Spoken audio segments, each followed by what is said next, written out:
Then you may as well open the crocodile's mouth and climb on in. Calling them out does not work. And I've said numerous times on this channel, some people do it. They do the calling out because they just want to let it out. Years of pent up feeling and rage. They just want the narcissistic person to know, hey, I want you to know that I see you. Today's proverb is going to be one that I'm sure many of you heard. It is, get out while the getting is good. So let's talk about this proverb and how it relates to narcissism and narcissistic abuse. I'm sure you can already guess. In a narcissistic relationship, getting out while the getting's good is probably after the first date. But let's break down what this proverb actually means. It means to get out of a situation while you can still do so easily and with minimal damage, loss, or harm. When I tried to source the origin of this particular proverb, it was difficult. And I was able to locate two sources from the early part of the 20th century. One, interestingly, had to do with sales, I think like car sales. And the other one was from a book about women pioneers in Kansas by a woman named Sarah Comstock. But in general terms, this saying, get out while the getting's good, is about leaving a situation while it's still a good idea. Now, perhaps in a narcissistic relationship, it really is about the idea of getting out while the getting is good is really about not getting in the first place. But this proverb actually can be quite useful as a strategy for narcissistic relationships. In an intimate relationship, let's face it, the love bombing feels good. That kind of attention and all of that is fun, but we know now it's very dangerous. I often tell people, if you can figure out how to date someone who's narcissistic and love bomby for just 6 weeks and then get out, it's sort of like eating the top of a cupcake only. Top's the best part, and then you get out before you waste the calories on the stump. But most people who are in thrall over the whole love bombing phase are often not fully aware of what's happening to them.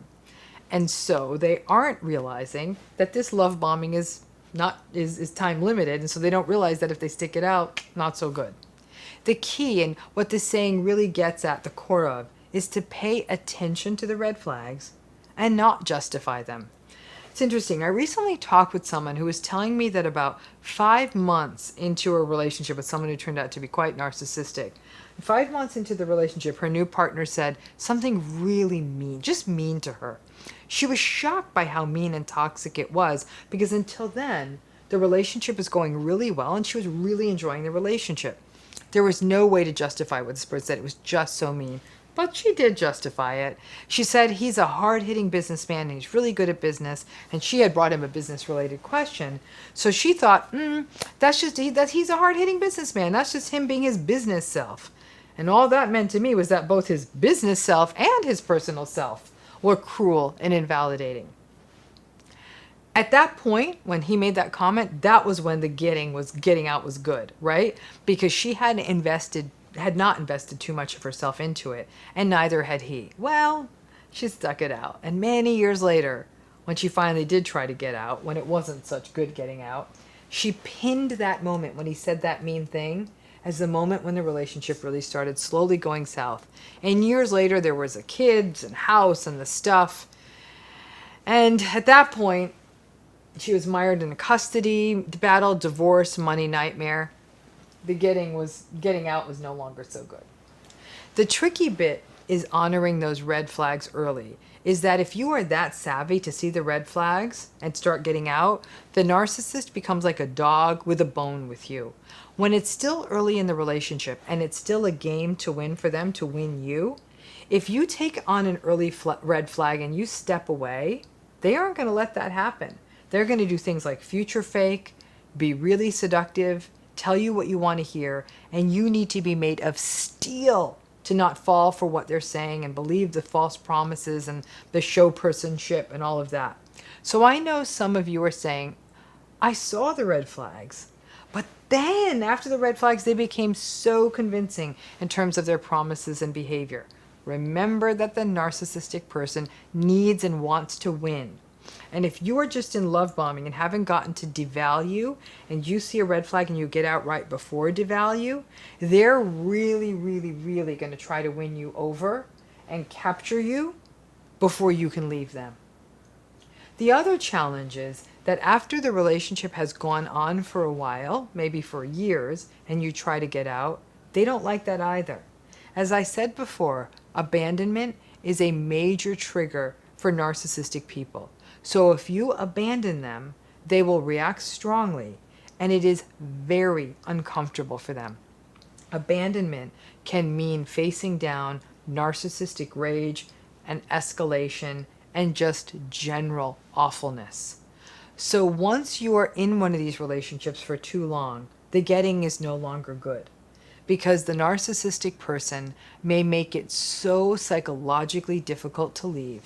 You will face down significant manipulation, gaslighting, flying monkeys. Being prepared for all of this helps, but it's still never easy. Now in families, I'm not sure what the getting looks like, because in families it's usually too late. You were born into it. So is there really ever a time when the getting is good? Probably not, because you weren't going to leave when you were 4. So one way is to take advantage, when it comes to familial separation, if you could have taken advantage of a natural transition point. Again, I remember talking to one woman who actually joined the military to get away from her narcissistic mother. She knew that if she enlisted, she'd have no control over where she would be deployed. She did multiple tours of duty, both in the United States and overseas, and she still said that the rigors of a military life were more manageable than her mother. It allowed her then to be moved around, and then finally she made her life in the state that held the final base she was stationed at before her term of service was finished. And that gave her a permanent natural distance from her mother. But she knew she wouldn't just be able to move away on her own without the excuse of the military. Others will use college as a time to get away or accept a job transfer. However, you can wait for the manipulations and guilt from your family. And for many people from narcissistic family systems, it is difficult to fight back on the attempts to draw them back into the family systems over guilt or some other manipulation. In jobs, getting out while the getting is good is getting out before you get too stuck in things like golden handcuffs related to pensions and retirement plans, or get too over-focused on maybe making partner in a business or law firm or tenure that you get stuck in a toxic place. Pay attention to the toxic patterns and recognize that you won't change them in an institutional setting. Some people will white knuckle it in a company, for example, until they become vested or a public offering is made so they can make money. And they will report that they actually needed all that money to pay for the damn therapy bills after enduring all the abuse for staying in the company. People sometimes feel like they're giving up too easy or being a quitter if they quit a toxic employment situation, when in fact, they may be saving themselves years that would have been lost in a career that was thwarted by a toxic situation. Getting out while the getting is good is just good life wisdom around money, time, leaving a party, and just knowing when to quit. When it comes to toxic or narcissistic relationships, the earlier, the better. I do notice that in survivors of narcissistic abuse, they get better at this over time. And the amount of time they stick around with each new narcissist gets shorter and shorter. To me, that's progress. They may then leave a narcissistic friendship after a year. Great. And let's face it, thanks for watching this video to the end, because you could have left early and thought you were getting out while the getting was good. And maybe that's just my neurosis, that I thought you may not like it, and that's a topic for a different video. But getting out while the getting is good could have saved many, many people in narcissistic relationships a world of hurt. Our whole culture around feeling like we have to stick it out, or it's going to get better, or the terrible hope that keeps these relationships afloat.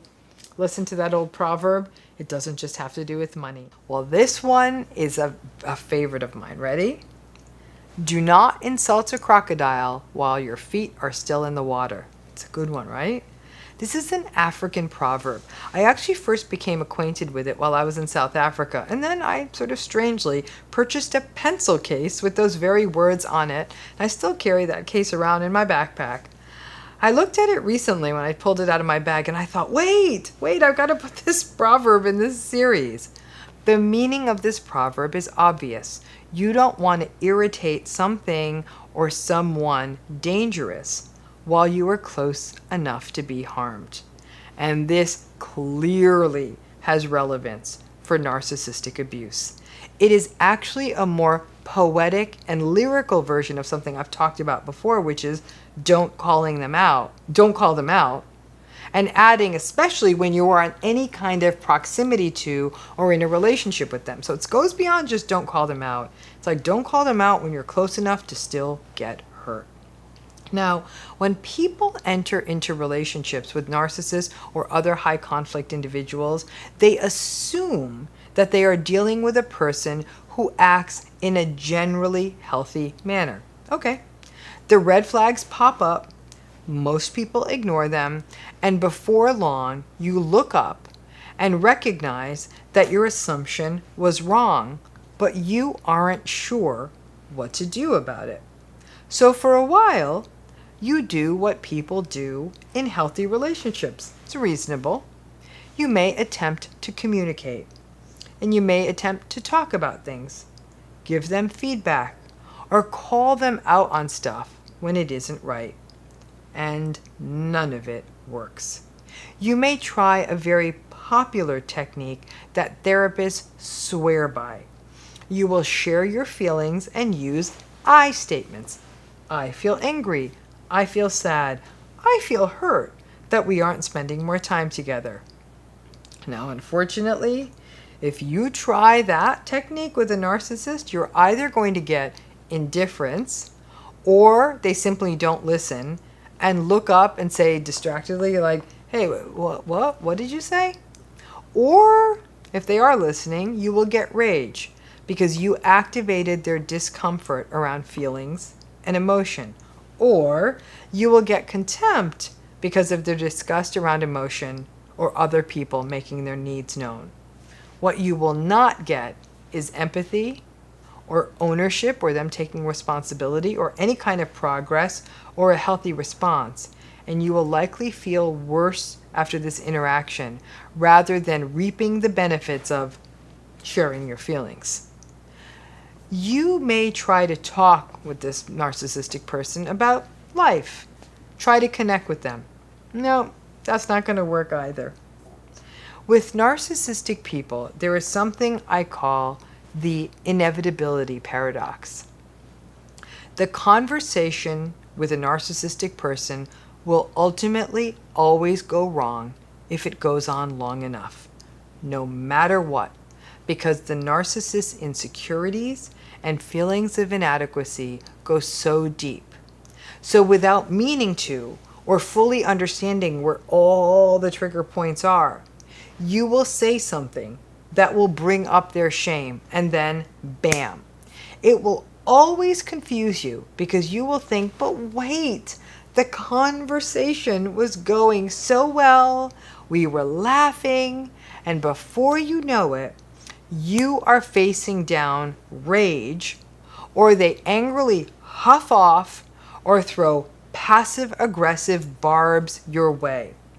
Basically, if you are in a relationship with a narcissistic person, you are forever a person who is dangling their feet in crocodile-infested waters.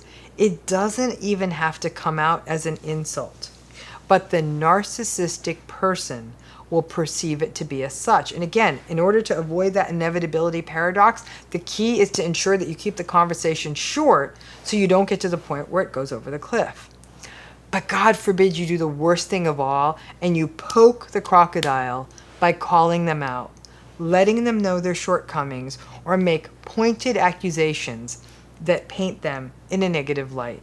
Then you may as well open the crocodile's mouth and climb on in. Calling them out does not work. And I've said numerous times on this channel, some people do it. They do the calling out because they just want to let it out. Years of pent up feeling and rage. They just want the narcissistic person to know, hey, I want you to know that I see you, and have that momentary satisfaction of calling them out. In essence, that's a bit like a person at the zoo or maybe in a wildlife park that sees a wild animal and extends an arm to feed it or pet it, and then you lose your arm or you lose your life. Like, just, you know what's going to happen. If you put your arm in the cage of a lion, you know what's going to happen, or a crocodile, you know what's going to happen. Interestingly, I have talked over the years with many people who finally get out of the proverbial water and they're safe. And on that day, maybe once the papers are signed, maybe once they find a new place to live, once they get enough distance, they finally let the narcissistic person have it.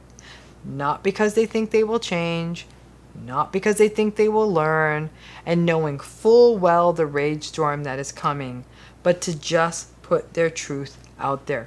I get it. And some people will say, not surprisingly, they were met with mind-melting rage and insults that were so cruel and close to the bone that they literally threw up after the interchange. Some found the interaction to be so traumatic that they regretted finally calling them out, feeling that they could never unread or unhear those words. Others say, I don't care. I just wanted to say it once. But they waited until their feet were out of the water.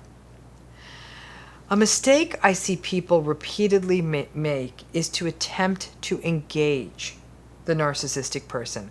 I see people in families do this, people in intimate relationships, in workplaces, in court systems.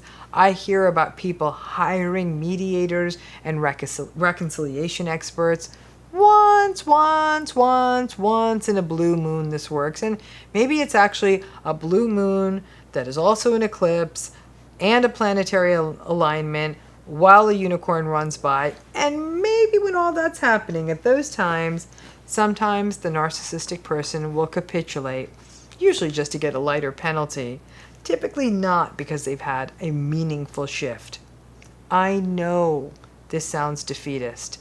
I know this sounds pessimistic. I know this sounds hopeless. And I take a lot of criticism for sort of taking this position. But every day, I mean every day, I hear and experience more and more evidence that backs this up. These styles are rigid, dysregulated, uninsightful, punitive, and dismissive of any other human being or their feelings.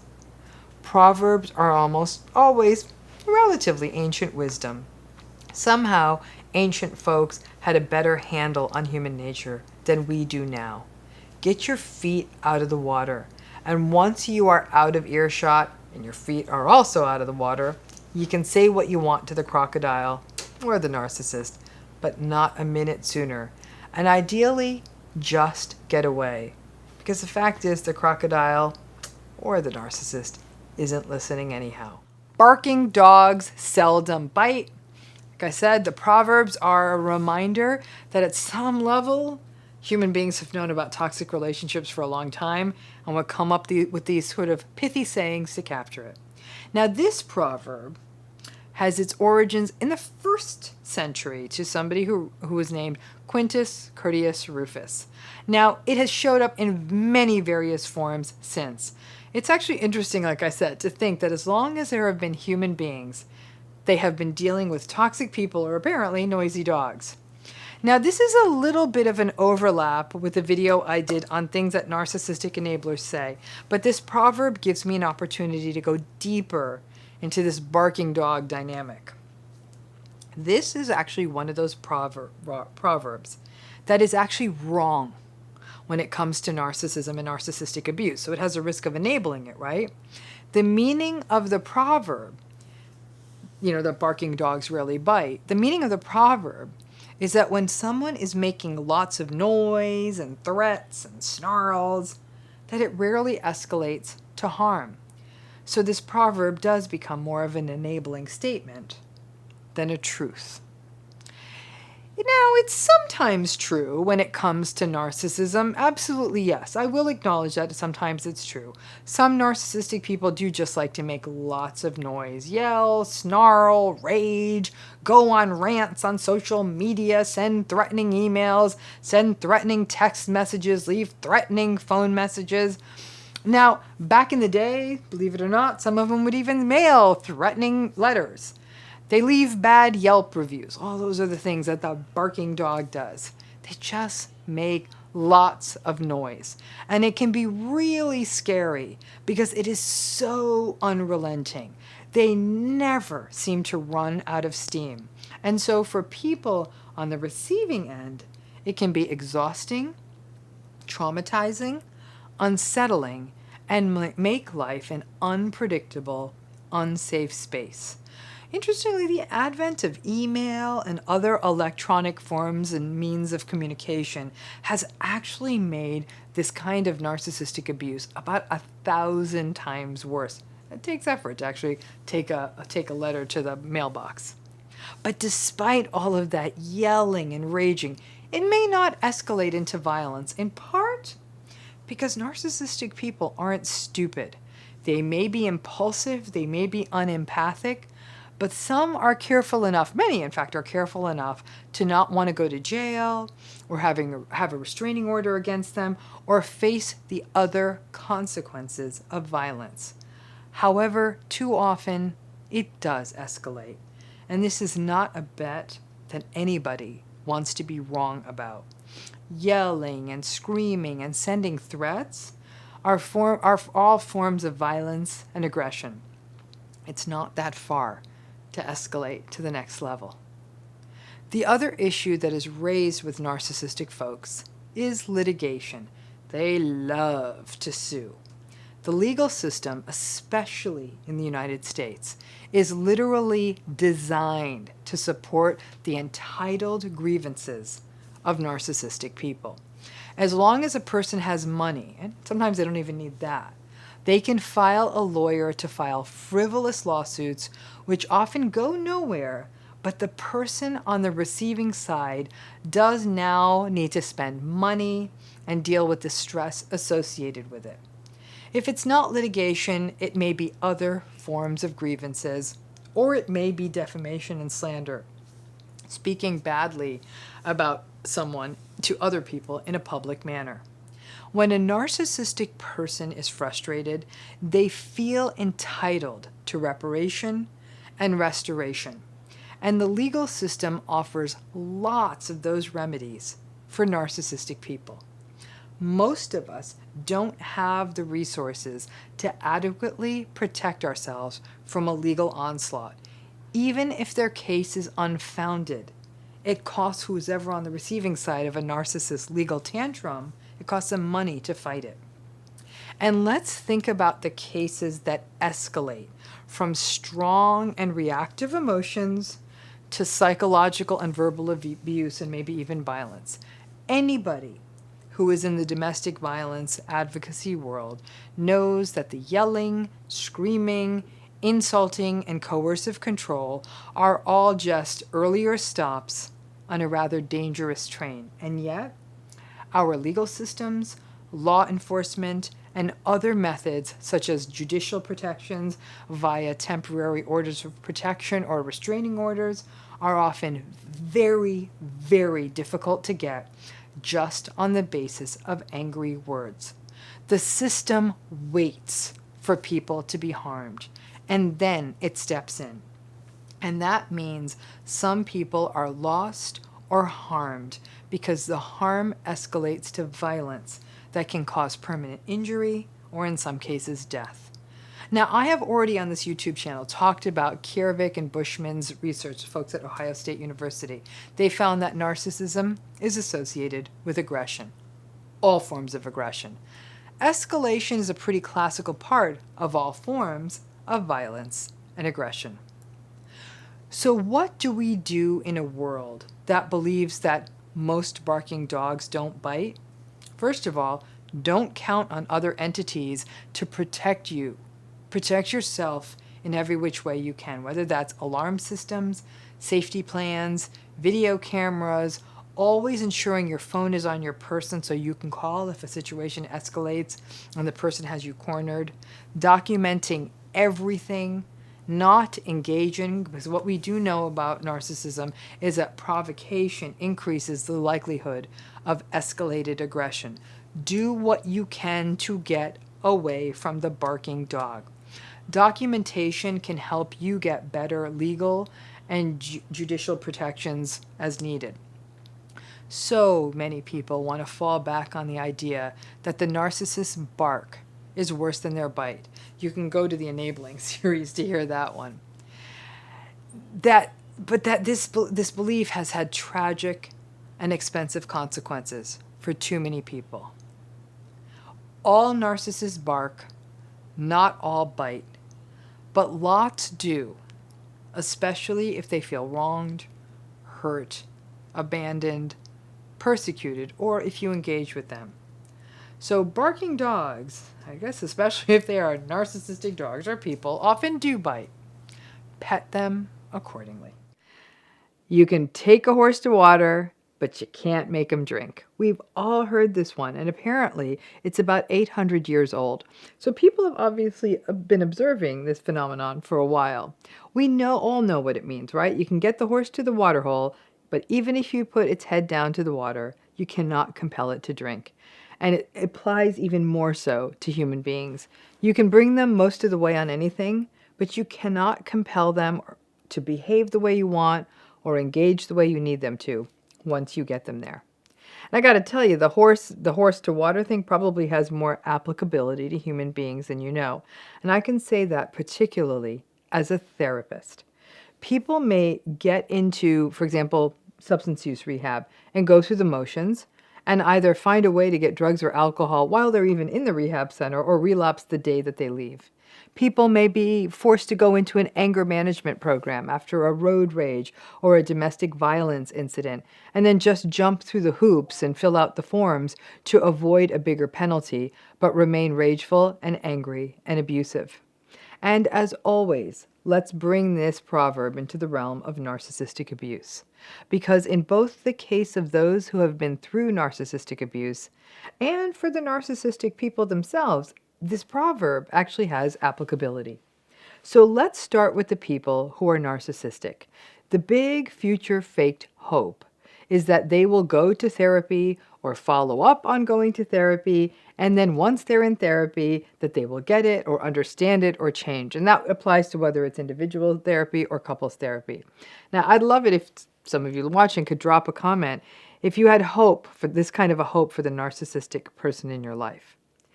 Now, in most cases, it's not going to happen. Therapy isn't surgery or a magic pill. It's work. It's unpacking your psychological stuff with hopefully an empathic, attentive person in the room who's trained to connect the dots, who then gives clients tools to use on their own between sessions. Now, narcissistic clients are almost 60% more likely to drop out of therapy. By and large, they're going to leave therapy when they're no longer being enabled by the therapist, or the therapist sets boundaries, or the therapist calls them out or holds them accountable, or tries to push them on deeper emotional work. Now, narcissistic people are often quite contemptuous of therapy. It brings up this sense of vulnerability, so that makes sense. So perhaps for any number of reasons, to save face, to avoid a relationship ending, because they are mandated to do so by an employer, or because they're given an ultimatum, the horse goes to water. But then when the work of therapy and behavior change actually is required, they don't want to drink. Now, if you are a supporter of someone going through narcissistic abuse, you may want to say, okay, let's get you into therapy and get this fixed and get you out of this mess. Not everyone going through narcissistic abuse is ready to make that kind of change in their life. And maybe it's not for us. Certainly, I don't believe it's my role to mandate that somebody has to leave, even though that's what I want for them. Now, interestingly, it can be similar for people experiencing narcissistic abuse. Part of the struggle is that too many people have an agenda for people who are going through narcissistic abuse. Everybody wants them to leave.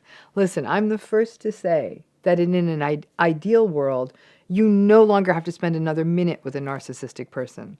But we don't live in an ideal world. We live in a world of problematic family courts and having to keep a job to pay the rent, and cultural and societal stigmas around divorce or family estrangement, and not being able to walk away from a family of origin, or it's your own adult child and you don't feel like you can step away. And so many people, as a result, just can't leave. So many times coming to therapy for them can be frustrating. The same things keep happening in the relationship. They keep talking about the same things in therapy, and honestly, even the therapist feels frustrated at times. And if the therapist doesn't understand narcissism, they'll either give bad guidance about communication, or they'll just think nothing can improve unless you leave. Horse comes to water. And if drinking means leaving, a lot of people aren't going to drink. Now, the hope that therapy will fix narcissism is dangerous because it can really keep people stuck in dangerous cycles in these relationships. Some people want to make sure they've tried everything before they step away from a narcissistic relationship. They want to do couples therapy and family therapy and individual therapy. They want to make sure they've ruled out everything, and that's fine. But some people actually believe these therapies are going to work. They think they're going to be able to bring the narcissist to therapy and they're going to change forever. They think they can hydrate that horse by bringing it to the water. Now, the horse to water model is why so many programs out there, for example, things that human resource programs try to do, or programs that work with domestic violence offenders or road ragers, is the reason they don't work. There are all kinds of anger management programs, mandated substance use programs, mandated workplace civility or anti-bullying programs. But the people who are compelled or forced to attend these programs and who don't want to attend often have deeper issues, often narcissism, that sure as hell aren't going to be addressed through some 12-week forced program that the narcissist has contempt for in the first place, and they just want to jump through the hoops quickly to avoid bigger consequences, such as a mark on their record or jail or financial penalties. So for anyone out there who has the hope that, if I force someone into therapy who is narcissistic, then everything will get better, you may be able to get them to the couch, but you can't make them do the work. It's all very frustrating but true, not only about the horse, but about the narcissistic people. And remember that so much of managing narcissistic abuse relates to realistic expectations. Amazingly, people 800 years ago got this, so we don't have any excuses for not getting it now. So thanks as always for tuning in. If you found this video helpful, please give it a thumbs up and please keep sending in those proverbs. They're giving us a lot of fodder here for more and more ideas for how to think about narcissistic abuse. Bye.